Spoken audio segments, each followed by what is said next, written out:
Hey, how's it going? Quick video for you talking about what I've been watching, things like that. It's not the big what I've watched for the whole month. I'll be doing that at the weekend, but just I picked up 4 titles that I've recently watched and thought I'd go through them. So um, I'll just let you know a little bit about this rewatch. It's of Tobe Hooper's Lifeforce. Now, I watched this film years ago and I probably wasn't in the right headspace when I did because I didn't enjoy the film at all. Really disliked it, although being quite a fan of Tobe Hooper's work, of course, like the Texas Chainsaw Massacre, the Funhouse, Poltergeist, even Eaten Alive, a whole bunch of his films I really like. It's just Lifeforce didn't connect with me. So I rewatched it and I was hoping that I could maybe have my opinion changed and swayed. I watched this Arrow video edition, which I've had for ages. I think they even did a remastered version of this on Blu-ray Arrow with the same cover but in blue, with blue font. Haven't got the 4K, but I watched this Blu-ray again and I was like, oh, I'm probably not going to end up liking Lifeforce. Well, I was pleasantly surprised and it actually turned out it grew on me a little bit, and I can now say that I am actually not exactly the biggest fan of Lifeforce, but I do think the movie has its merits and I do think it's a fairly good film from Tobe Hooper. I used to dislike it a lot and I would never rewatch it, but now I can safely say this is one I'm happy to have in my collection, and one I will rewatch in the future. It's got a lot going for it. It's basically about space vampires trying to like dominate Earth and procreate and things, and and my favourite part of the film is basically the scenes in the city at the end. There's a whole bunch of stuff going on, some crazy things like some good gore and things like that, and these human looking creatures are terrifying the public, and there's all out chaos, and there's burning buildings and cars on fire and just all kinds of carnage. And it's a really good finale, Lifeforce. They're trying to get things in order, but all chaos is broken out, and that was my favourite part of the film, the last sort of 25 minutes. But the rest of the film is rather good as well. I remember it being too long for me, and it is nearly 2 hours long. It's 116 minutes, Lifeforce. Well, this cut of the film, I don't know if there's more cuts, but I watched this 116-minute edition, which I think is the general runtime. And when I rewatched it, I didn't think it even seemed like it was a long time. It didn't seem to drag. When I first watched it, it dragged. I was in the wrong headspace. I was just hating it and never come round on the film for a long time. But I watched it a week ago, and now I can safely say I quite enjoy Lifeforce, and I think it's one of the good ones from Tobe Hooper. You got the whole space vampire thing. You got the female space vampire walking around naked. There's some good scenes where people are kind of tricked into thinking it's a human being, but they're actually really space vampires, and it's got good makeup and things like that. Enjoyed Lifeforce. It's quite got quite a lot of scope to it as well, a lot going on, quite ambitious. There's a look at the Blu-ray. That's the Blu-ray I've got. I'll probably stick with this Blu-ray. I don't need the film in 4K, but I think I had it rated something ridiculous because I looked on my Letterboxd and I had it rated from when I last watched it at 1 star, and I just couldn't believe it, and I rewatched it and it bumped up, so now that rating's out the window. That was a ridiculous rating from me, that was awful rating from me for Lifeforce. But after rewatching it and the film growing on me, and I kind of coming round on it and thinking it's pretty damn good, I'll give the film a 3.5 out of 5, like a solid rating. I did enjoy Lifeforce. Still watching a bit of Mario Bava, rewatching his stuff, going through it because I'm doing a ranking. So I rewatched $5 for an August Moon. I remember liking this a couple of years ago when I first viewed it. This time around, I enjoyed it even more. Strange story, this group of people in a condo on the beachfront, middle of nowhere. There's females, there's men, there's like a group of them. They're couples.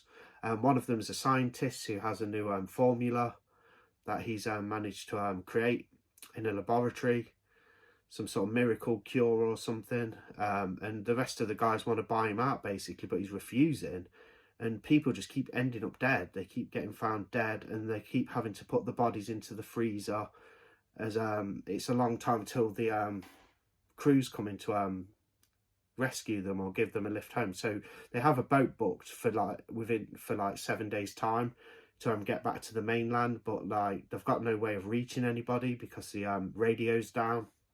And obviously mobile phones weren't a thing at the time, and it's in the middle of nowhere. And yeah, pretty much, like, people keep getting knocked off out of the group. They keep having to store the bodies in the freezer. They're all accusing each other. Again, more people keep turning up dead. You know, it's got some good scenes in there. It's even got a fake out kill at the beginning. I won't give too much away, but some great performances in there. Really enjoyed it. It's one of Mario Bava's great sort of like mysteries, I'd say. On the back of this Kino Lorber, it says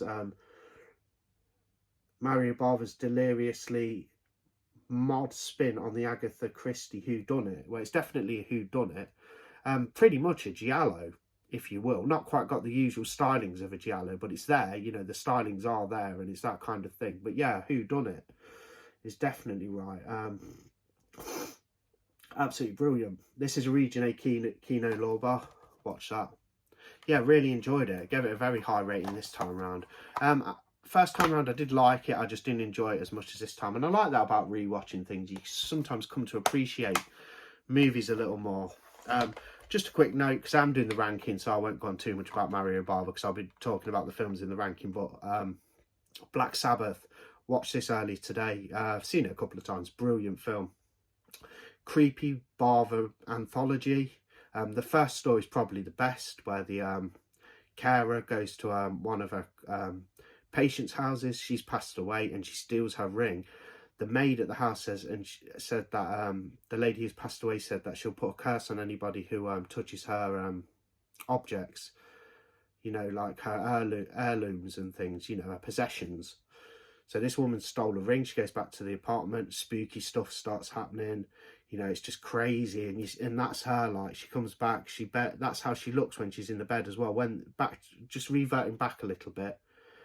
When the nurse goes to see the dead patient, she looks like that on the bed, just a face frozen in that expression, looking like some creepy sort of mummified zombie old lady. And anyway, the woman goes back to the apartment with the stolen ring.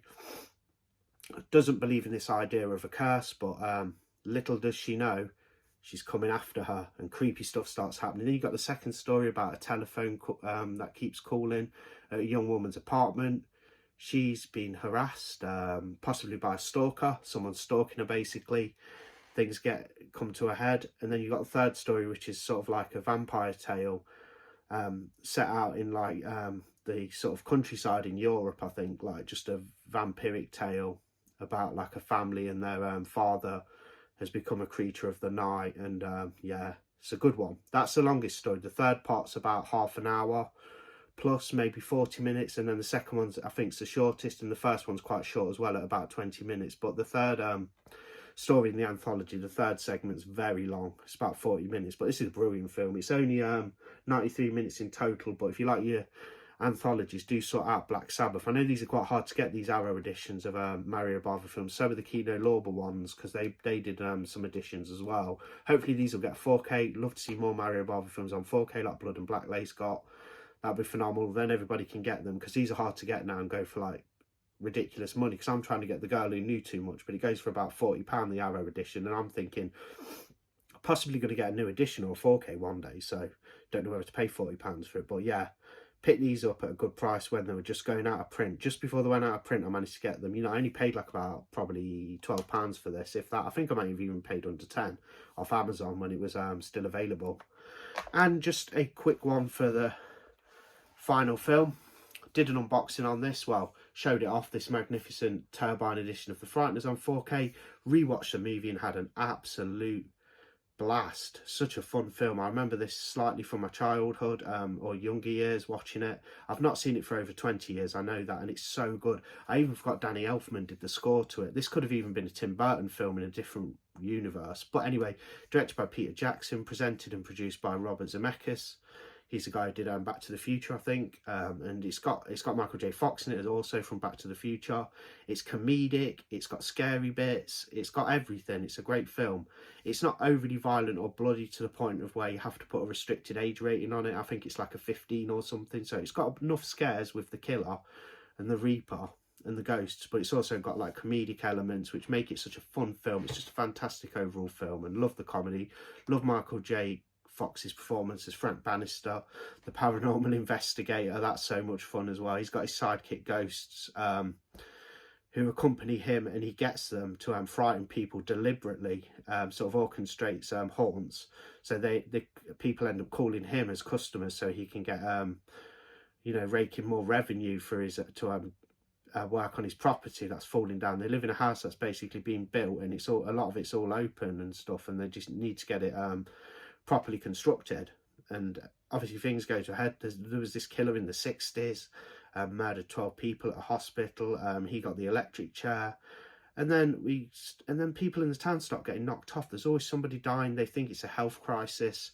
Turns out though that there's an evil ghost on the loose, something from beyond the grave, and it's the Reaper. The Grim Reaper's going after people. And then there's a twist in the story, of course, where it reveals who exactly this Grim Reaper is. But you do have this Grim Reaper character as well, who's going around murdering people in the town. He puts a number on their head, and he's tallying up his kills, which is a really fun part of the story. It's got a great soundtrack again, love the score. Performances are fantastic. You've even got Jeffrey Combs in there as like this crazy what is it, like agent, this crazy like FBI agent who's just utterly insane and just really unhinged and just an absolute weirdo, and he's really fun to watch. Yeah, awesome movie, loved every minute of the rewatch, and fantastic addition. So happy I rewatched it. I really need to get this out. I think it'd be a great one, because I think there'll be a lot of people who haven't seen this for years. I know there's a Blu-ray out there knocking about, but I know there'll be people who haven't watched this for years, probably like me, and revisiting it is such a fantastic time. It's just hilarious. It's got scares, like I say, it's got a mixture of everything. It's just an all-round brilliant film, The Frighteners. So they're my kind of best watches recently. So rewatch of Black Sabbath, rewatch of $5 for an August Moon, rewatch of Lifeforce, which ended up growing on me. Now I like Lifeforce. I won't exactly say I'm overly a fan, but I can say I like Lifeforce. It's a good movie. And of course the brilliant The Frighteners, which is probably my favourite rewatch of as late, because it was just so much fun. Such a fun movie. Anyway, I'll be back with another video probably closer to the weekend, as I'll be doing a big monthly haul and additions to the collection, everything I've picked up through May.